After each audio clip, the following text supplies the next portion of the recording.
Un poco diferente mi presentación porque seguramente voy a ser un poco más, digamos, de la parte de energía que voy a hablar, porque obviamente un poco es más mi especialidad. Pero la primera parte, la siguiente por favor, la primera parte de la introducción la vamos a centrar un poco en lo que es el país, ¿no? Entonces voy a hablar un poquito de los recursos evaporíticos en Bolivia, después seguramente los otros tópicos ya los vamos a ir viendo. Por favor, la siguiente.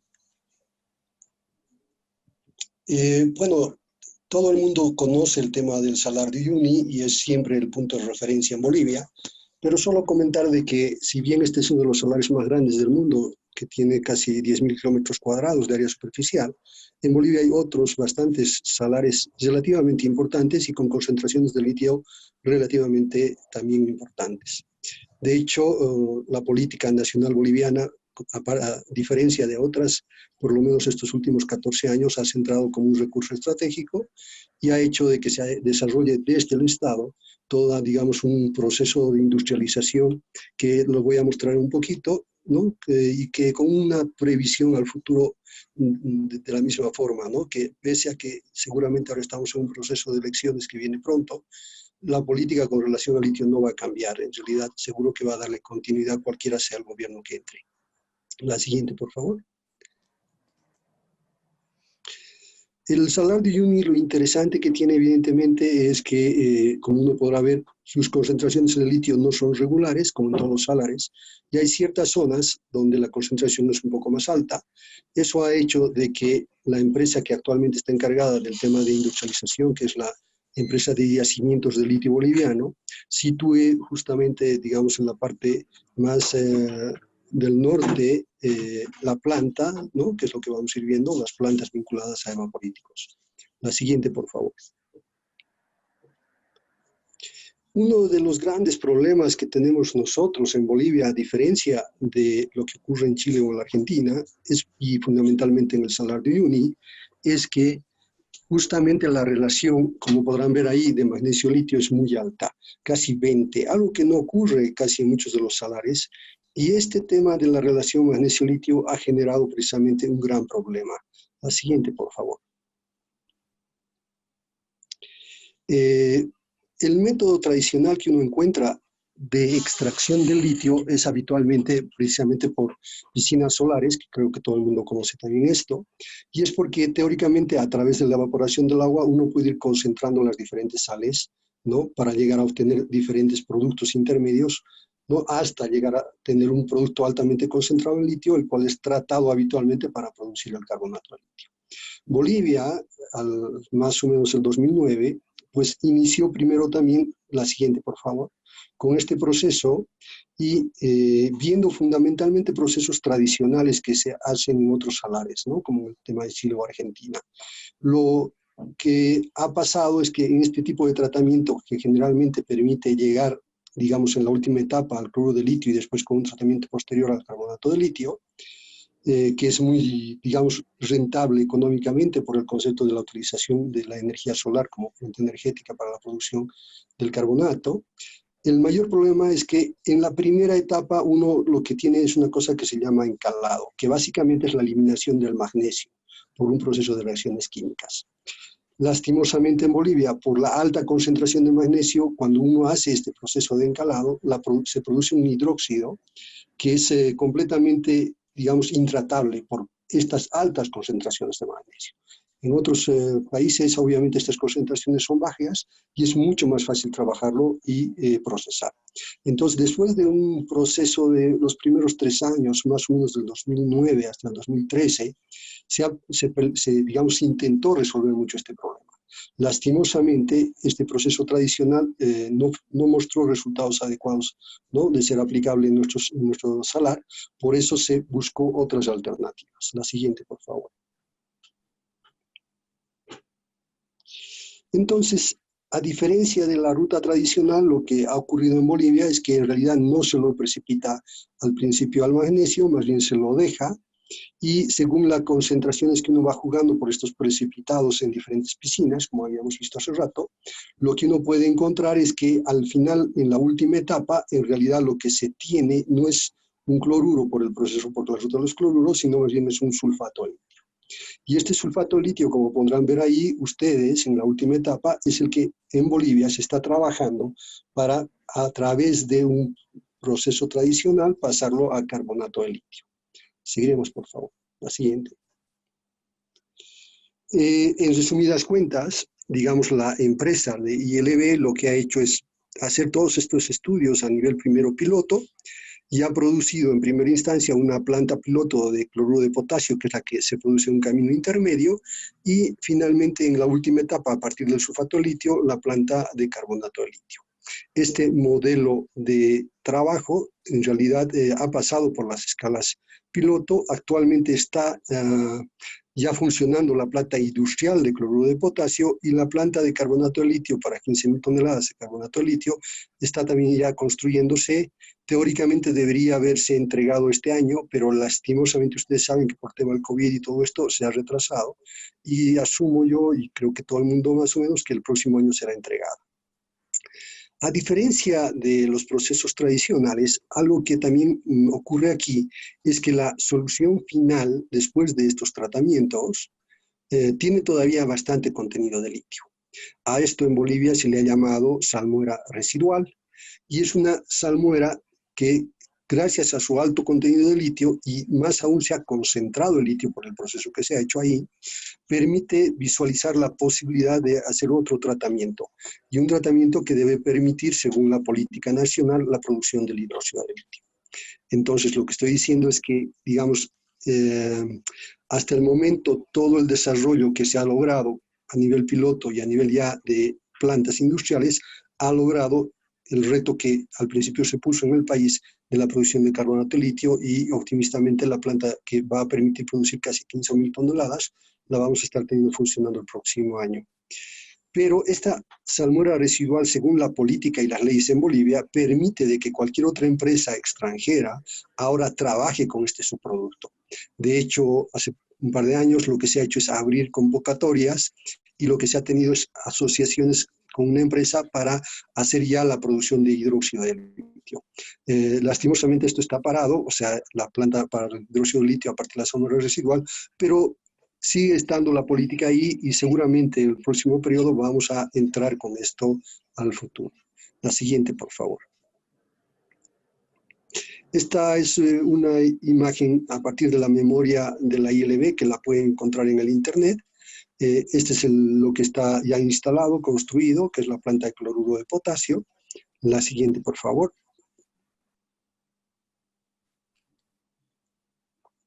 Esta es una composición química, obviamente, del sulfato, el que se mete después a la planta piloto en este momento de carbonato de litio. La siguiente, por favor.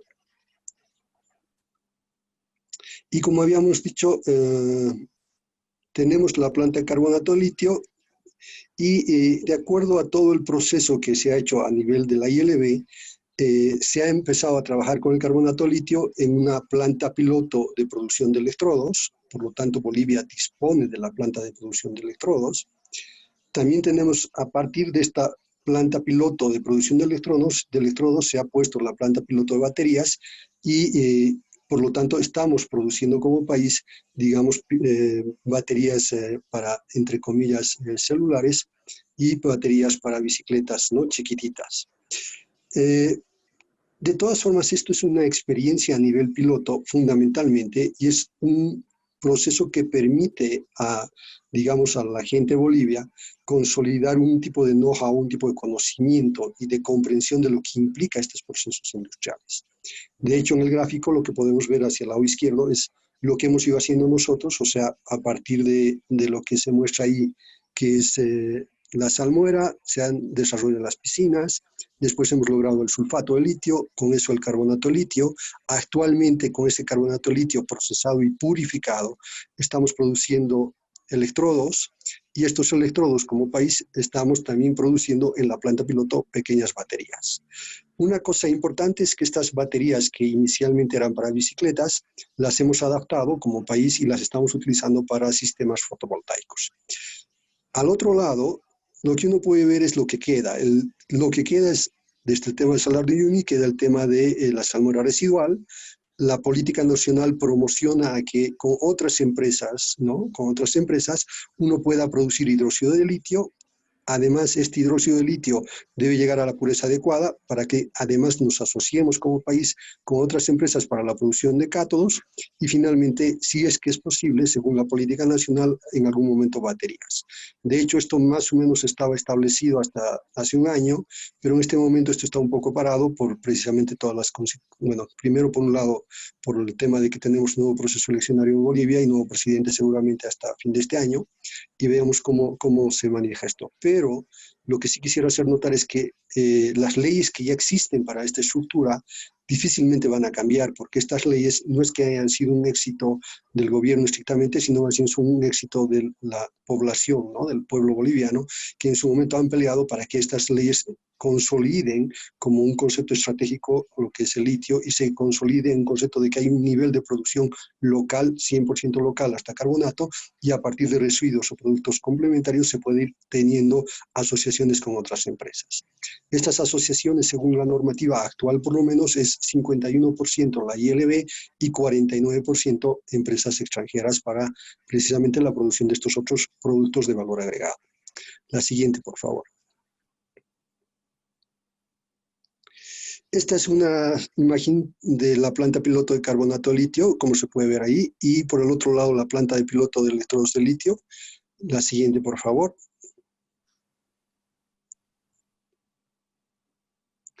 Ese es dentro de la planta de baterías y esos son los tipos de baterías que se hacen actualmente. La siguiente, por favor. Voy ahora un poquito a pasar al tema de la aplicación de las baterías y cómo en mi país, por lo menos, estamos intentando visualizar este tema. Ya Martina lo comentó, decía de que uno de los retos fundamentales es la utilización de las baterías para todo lo que es la sustitución, pues, por un lado, de los hidrocarburos en el tema automotriz, que sí se está trabajando, pero no es el reto fundamental en el país, sino más bien el reto fundamental en el país es pensar en uso de baterías para sistemas estacionarios de energía, como sistemas fotovoltaicos. La siguiente, por favor. Esto es porque en Bolivia hay ciertas condiciones. Una de las condiciones es que tenemos muy alta radiación y, pues, digamos, un gran potencial en el tema de uso de energía fotovoltaica. La siguiente, por favor. Bueno, esto es lo mismo. La siguiente, por favor. Y lo que ha pasado en el país en estos últimos años es de que dentro de, bueno, de la política nacional se ha creado lo que es el Ministerio estrictamente de Energía y dentro de la política nacional uno de los retos fundamentales es que toda la población en Bolivia debe disponer de energía en toda el área territorial. Lastimosamente, todavía en Bolivia, muchas regiones en áreas rurales no disponen de energía eléctrica y entonces ha habido una política muy fuerte de incentivar, digamos, el poner, ¿no?, paneles o sistemas fotovoltaicos en áreas rurales. Eso ha hecho de que en estos últimos 15 años haya casi 70.000 paneles fotovoltaicos distribuidos por todo lado. Tal vez ahora ya debemos estar en unos 110.000, pero pese a eso, hay todavía localidades que no disponen de energía eléctrica en áreas rurales, ¿sí? El otro problema que uno tiene que estar consciente cuando habla de sistemas fotovoltaicos y de paneles fotovoltaicos, por ejemplo, domiciliarios, es que un panel entre promedio suele durar 15 años, ¿no? En cambio, y ahí había un gran problema, y sigue habiendo un gran problema, es que las baterías que se suelen poner habitualmente a estos paneles son baterías de litio, y una batería de litio en promedio puede durar hasta 3, 4 años. Esto implica que hay que hacer un recambio periódico de la batería para poder tener al panel funcionando los 15 años, que es el tiempo de vida del panel. Seguiremos, por favor, la siguiente. Cuando se habla de un sistema domiciliario, que es el sistema más sencillito que uno puede imaginar, lo que va a encontrar es una cosa así, obviamente el panel, después la batería, un regulador de carga, un inversor, que es el que sirve para este tipo de cosas. La siguiente, por favor. A este sistema lo conocemos como un sistema fotovoltaico aislado para domicilios. Esto es lo más sencillo que uno puede tener. Recordemos que en Bolivia, y esto también les puedo comentar, de que no solamente se tiene esto, ahora se ha trabajado mucho en parques fotovoltaicos y en Bolivia tenemos como 4 grandes parques fotovoltaicos instalados en varios lugares del país precisamente como una alternativa, ¿no? Que también son dependientes de baterías de litio. Seguiremos, por favor. La siguiente. En el costo general, bueno, está bien, en el costo general de este sistema fotovoltaico, pues cuesta más o menos $500, $600, pero el mayor problema de los costos habitualmente es lo que yo decía. Si pone uno baterías de plomo, que es lo que actualmente se pone, después hay un costo complementario que implica el cambio de la batería de plomo. Además, lastimosamente, como estos son áreas rurales muy alejadas en el país, lo que va a pasar es que muchas de estas baterías de plomo terminan como desecho en el área rural. Ustedes saben que el plomo es un gran contaminante y tener baterías por todo lado botadas ha generado obviamente un gran conflicto. Y eso es porque si nosotros tenemos una vivienda en un área rural relativamente alejada, obviamente, y muchas veces ha ocurrido de que la propia vivienda no ha podido reponer la batería de plomo, entonces al final solamente ha dependido el tiempo de vida media en función de la batería. Después, en el caso de que hayan podido, lo que ha ocurrido es que por el peso de la batería, que suele ser muy grande, pues al final quedan las baterías dispersadas por muchos lados como basura y eso es muy triste en un concepto ambiental. La siguiente, por favor. La siguiente, por favor, esto pasaremos. Esta también la pasaremos, no es necesario comentarla. Esta también la pasamos. Entonces, bajo ese concepto en Bolivia, una de las cosas que nos hemos planteado es que, asumiendo que hay una gran demanda en el país sobre baterías precisamente para sistemas fotovoltaicos, ya sea domiciliarios o para el tema industrial, pequeños parques, la pregunta que nos hemos hecho es cómo deben ser estas baterías, cuáles son las características de estas baterías. Ese ha sido el reto que nos hemos planteado. Y obviamente este reto lo vamos trabajando con, obviamente, la ILB, pensando justamente en que en el momento que nosotros asociemos o nos asociemos como país con una empresa extranjera, la demanda como país que quisiéramos que se cumpla en primera instancia es que debemos generar baterías para nuestro mercado local o para mercados vecinos que también tienen este problema. Seguiremos, por favor. Una de las grandes ventajas que todo el mundo conoce es que la batería de litio, a comparación de las baterías de plomo, lo que había dicho hace rato, una batería de plomo yo cada 3 años y exagerando cada 5 la tengo que cambiar, pero por las características de las baterías de litio ustedes saben que si está bien fabricada, y ese bien fabricada hay que ponerle un signo de interrogación muy fuerte, porque habitualmente las baterías de litio que uno maneja están en el celular o están en la laptop, y sabemos que en el celular pues cada año ya una batería se va, digamos, estropea muy rápidamente, pero es porque obviamente no hay un interés tampoco de que esté bien fabricada para el celular, o sea, porque el celular se va cambiando periódicamente. Entonces, no necesito que dure más de 1 año o 2 años. Pero si hablamos de una batería para el tema de paneles fotovoltaicos, necesitamos que esto dure 15 años. Y esto hace de que la calidad de los electrodos y los materiales que yo tengo que producir, pues sean de lo más alto posible para que respondan a estas necesidades. La otra cosa fundamental que también todos conocen es que, la siguiente por favor, es que precisamente la cantidad de energía que yo puedo guardar en una batería de litio es mucho más alta que la de plomo. Esto hace de que las baterías de litio sean mucho más pequeñas y cuando yo hablo de sistemas específicamente de energías alternativas, vamos a hablar de que yo tengo que transportar, por decir, una batería que pesa 1 kilo, cuando ¿no? Antes yo tenía que transportar una batería que pesaba 4 o 5 kilos, ¿no? Para poder almacenar la misma cantidad de energía. Entonces eso, cuando se habla de áreas rurales, es pues una gran ventaja, porque una batería muy pequeña ya me permite realmente pensar en un transporte a zonas mucho más alejadas. Seguiremos, por favor. Entonces, los tiempos de vida y la cantidad de la capacidad de energía de las baterías son definitivamente determinantes para hablar de la calidad de la batería. 15 años. Lo que uno encuentra a nivel mundial es cosas como estas. Por ejemplo, la LG, que es una empresa muy famosa que todos seguramente conocen, marcas de televisores, que esto que el otro, igual está en este mundo básicamente las baterías. Y lo que uno descubre cuando hace un análisis de este tipo de cosas, que son empresas con lo que obviamente uno desearía asociarse algún día, lo que va a descubrir es que LG produce baterías con una química, ¿no? Una química de cátodo ya no específica, que lo que hace es le permite a estas baterías tener unos tiempos de duración en el orden de 10 a 12 años. Esta química en realidad no son ellos dueños, o sea, no son dueños de la producción de electrodos y cátodos, sino son más bien empresas que se asocian a otras empresas, como ahí se muestra a POSCO o Umicore, ¿no? Que esta sinergia, ¿no? Que lo que uno descubre entre 3 o 4 empresas permite que entren al mercado con las mejores baterías. De hecho, LG no es productora de electrodos, su volumen de producción de electrodos para baterías es muy chiquito y más bien son dependientes de estas asociaciones con otras empresas. La siguiente, por favor. ¿Sí?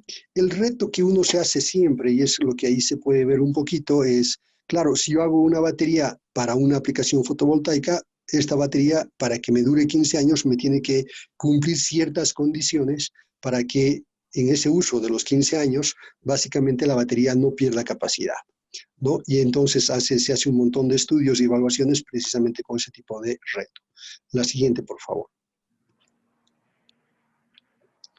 El problema en sistemas fotovoltaicos es que si bien uno tiene una radiación solar, ¿no? Para que esta radiación llegue al panel y genere energía eléctrica, la siguiente. El problema es que esta radiación es muy difusa porque obviamente cuando llega la radiación uno tiene nubes, lluvia y un montón de cosas y hace que el proceso de carga en la batería sea muy desordenado.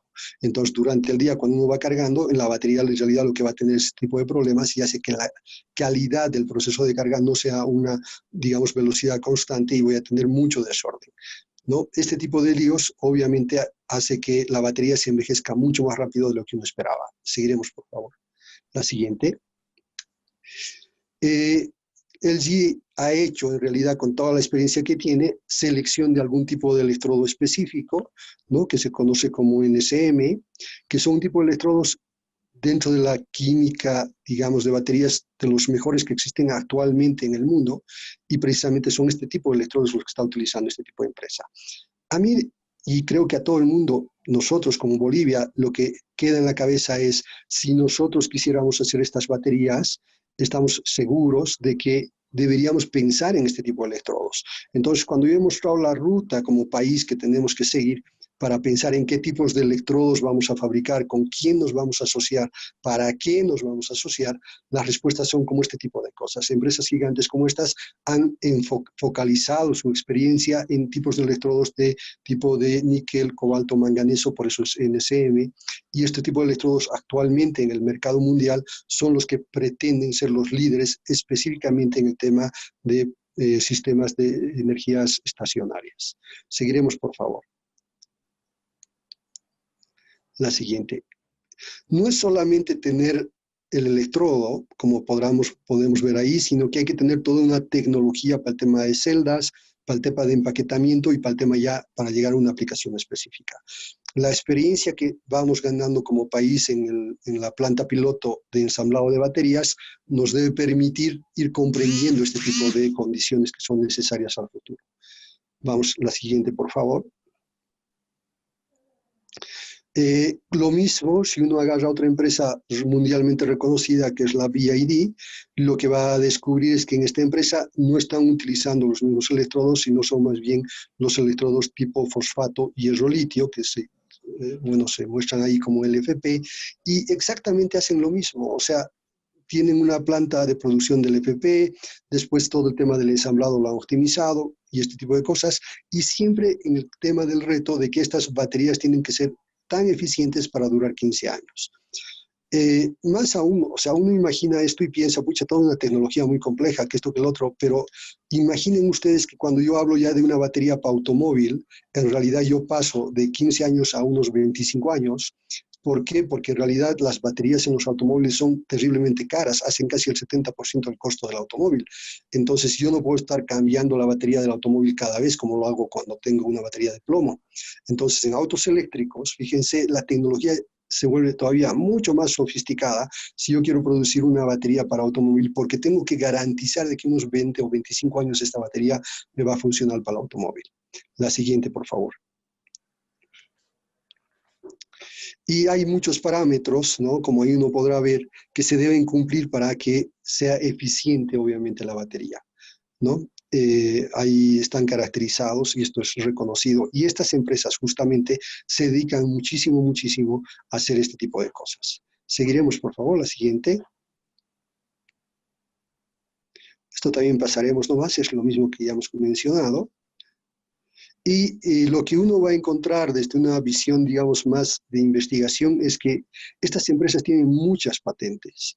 Y obviamente estas patentes son su base de su tecnología. Entonces, cuando uno empieza a indagar esto para ver qué posibilidades tenemos de asociación y con quién y cómo, pues se encuentra un mundo bastante complejo e interesante, donde hay un montón de retos que como país debemos ir teniéndolo claro, para que en el caso de que se hagan las asociaciones con alguna empresa, pues sepamos qué queremos, qué exigimos, digamos, en este proceso, ¿no?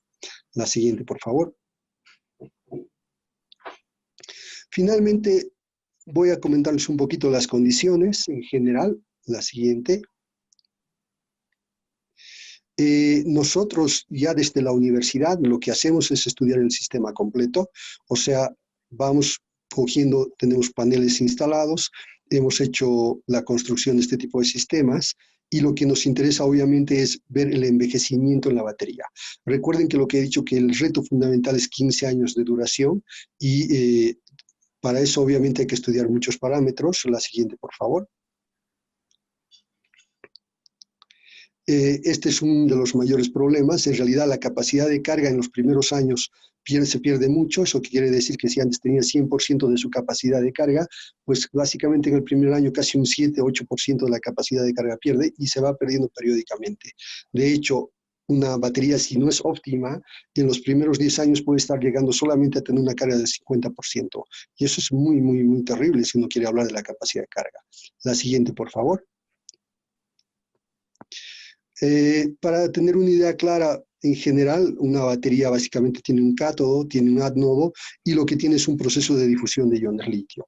Entonces, los litios se mueven del cátodo al ánodo en función del proceso de carga o del ánodo al cátodo en función del proceso de descarga.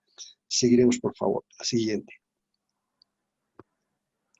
Y como podrán imaginarse, si yo hablo de envejecimiento, hay muchos, muchos parámetros que hay que cuidar para que evidentemente esta batería no se envejezca. Y esto es básicamente entrar en lo que es la electroquímica de los materiales. La siguiente, por favor. Y obviamente entrar a lo que es el tipo de material catódico o el tipo de material anódico, y eso es un poco las estructuras cristalinas que son de los materiales más comerciales que uno tiene en el mercado. Seguiremos, por favor, la siguiente. El proceso de envejecimiento de estos materiales básicamente es esto lo que acabamos de ver ahí, es que los materiales catódicos o anódicos, precisamente por la entrada y salida de los iones litio, se envejecen muy rápido y se quiebran, se rompen, y eso hace que la capacidad de la batería, pues básicamente disminuya violentamente o rápidamente con el tiempo. ¿No? Este es un grafiquito para materiales anódicos, que habitualmente el material anódico es el carbón. ¿No? Seguiremos, por favor. La siguiente. Entonces, como había dicho, hay parámetros que nosotros como grupo de universidad hemos estado estudiando y hemos estado trabajando, fundamentalmente inicialmente en baterías tipo NSA, que son de níquel, cobalto, aluminio versus grafito. Estas son baterías comerciales cilíndricas las que hemos trabajado con cooperación sueca. Es un ejemplo que quería mostrarles. Seguiremos, por favor, la siguiente. Esto es igual y hemos visto aquí el envejecimiento en función del tiempo. Es un poco lo que muestro ahí, cómo los materiales se van destrozando básicamente con el tiempo, ¿no? Seguiremos, por favor, la siguiente. Y hemos también trabajado, digamos, como universidad y también con la ILB, el tema de electrolitos sólidos. Esto es una cosa interesante. Parece ser que, ¿no? Y que todo el mundo más o menos está consciente de esto, de que actualmente digamos, el medio por el que se mueve el litio de un lado al otro, del cátodo al ánodo, es un medio orgánico, ¿no? Entonces el litio, que es un ion, está disuelto, si queremos, como una sal en un medio orgánico, y lo que ocurre actualmente es que en procesos de carga y descarga las baterías se calientan mucho, más aún si la demanda de carga y descarga es relativamente violenta. Eso ha ocurrido que muchas de las generaciones de celulares incluso se han sacado del mercado porque han explotado. Igual baterías para laptops y un montón de cosas. Y entonces, uno de los temas que también se tiene que encarar y que estamos nosotros también encarando es la posibilidad, y que todo el mundo sabe que al futuro las baterías en estado sólido son una, digamos, solución al problema en el mercado, no este tipo de problemas. Entonces nosotros también estamos trabajando esto, la ILB también lo está haciendo, seguiremos por favor. La siguiente, y bueno, ahí hay mucho sobre el mundo de electrolitos sólidos o semisólidos, que son polímeros y un montón de cosas. La siguiente, por favor. Y aquí el reto es comprender esa difusión de los iones litios en un material sólido, ¿no? De tal manera que el ion litio pueda brincar desde el material catódico al ánodo a través del electrolito sólido, y en el proceso inverso lo mismo. La siguiente, por favor. Ahí estamos trabajando, estamos patentando algunas cosas. Esto es algún tipo de resultados que nosotros como universidad también me gustaría mostrar. La siguiente, por favor. Eso también es lo mismo, son estudios de nuestros materiales. No vamos a poner detalles, solamente un poco para que veamos las cosas que se hacen. Y obviamente que hay que identificar parámetros claves, ¿no? O sea, todo lo que he mostrado un poco es como que Bolivia en general estamos queriendo aprender y comprender justamente, primero hemos pasado por una etapa de procesamiento de litio, carbonato de litio, muchos problemas, como había contado, por el tema de la relación magnesio-litio tan alto. Hemos aprendido un tipo de proceso, digamos, de producción de carbonato litio que no es el más aconsejable, pero al final es el que mejor ha funcionado para nuestro salar. Hemos quedado también, como les he contado un poco, en el hecho de que la salmuera residual que hemos obtenido, ya de acuerdo a la política nacional, nos permite hacer asociaciones con otras empresas. Producción de hidróxido de litio seguro que va a ser asociada con alguien. Producción de cátodos, si es que se da en el país como se está visualizando, va a ser asociada con alguien. Y si todo sale bien, vamos a tener algún rato producción de baterías de litio que va a estar también asociado con alguien. Estas asociaciones, según la ley actual, por lo menos es 51% la ILB con 49% de otras empresas. Y lo que hemos mostrado además es que la misma empresa que es la ILB con asociación a las universidades, lo que ha estado intentando es generar un background, digamos, de talento humano y de conocimiento que nos permita visualizar a dónde estamos queriendo ir como país y qué queremos. Bueno, hasta ahí sería todo. Muchísimas gracias.